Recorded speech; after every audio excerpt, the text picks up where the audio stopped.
ఇప్పుడు దేవుడు ఏమంటున్నాడంటే, అలాగ సాతాను మిమ్మల్ని శోధించినప్పుడు అంటే మీకు బలహీనతలు ఉంటాయి.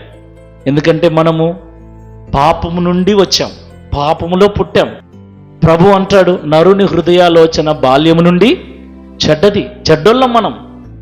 దావీదు అంటాడు, నా తల్లి నన్ను పాపములోనే కనింది, నేను నా తల్లి గర్భములో పాపములోనే రూపించబడ్డా, నేను పాపిని అంటాడు. సో మనము పాపులమే, మన ఆలోచన పాప సంబంధమైంది. కాబట్టి మనము పాపం చేయటానికి చిటికేసినంత పని. పాపం మానుకోవాలంటే యుగాలు తరాలు పడుతుంది, ఎన్ని సంవత్సరాలు, ఏండ్లు. ఎందుకంటే పాపానికి మనం అంత దగ్గరగా ఉన్నాం. అందులో నుండి వచ్చాం కనుక పాపాన్ని మనకెవరు పరిచయం చేయాల్సిన అవసరం లేదు. పరిశుద్ధతను పరిచయం చేయాలి. పాపంలో పడటానికి ఎవరు మనకు ప్రాక్టీస్ చేయాల్సిన పని లేదు, తర్ఫీదు చేయాల్సిన పని లేదు. ఇస్తున్నారా ఎవరన్నా? సింపుల్గా వచ్చేస్తుంది. వాడు మాట్లాడతాడు ఇంతలావు మాట. ఎవరు? నీ మనవడు. అది పాపమని తెలియకపోయినా వాడు పాపం మాట్లాడతాడు, పాపం చేసేస్తాడు. మరి పాపం తెలిసిన మనకు ఇంకా ఏముంది చెప్పండి? సింపుల్గా ఎవడున్నాలే అబద్ధాలు ఆడకుండా అంటాం మనమే.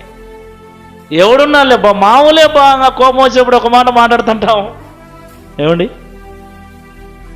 దేవుడు ఏమన్నాడంటే, కోపపడుడి కానీ కోపపడు, నీ భార్య మీద, నీ పిల్లల మీద కోపడు, కానీ ఆ కోపములో పాపం చేయొద్దు. అపవాది కోపములో పాపం చేయిస్తాడు.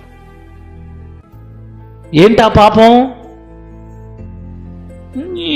అంటాం, నా తర్వాత ఏమొచ్చదో. ఏమండి, అవే రాకూడదు అంటున్నాడు దేవుడు. ఆగిపో, ఎక్కడ కానీ ఆగిపో, అవతలి గోవాకు అణుచుకోవాలి. పాపము చేయించడానికి అపవాది ఉన్నాడు. మన బలహీనత, టంగ్ స్లిప్ అంటామే, అది మన బలహీనత. అది వానికి తెలుసు, మనకంటే బాగా వానికి తెలుసు. ఏమైంది? టంగు స్లిప్ అవుతుంది, కాలు స్లిప్ అవుతుంది, అన్ని స్లిప్ అవుతాయి. మనకు స్లిప్ చేయనికి వాడున్నాడు. అందుకే జాగ్రత్తగా ఉండాలి. ఏం జాగ్రత్త?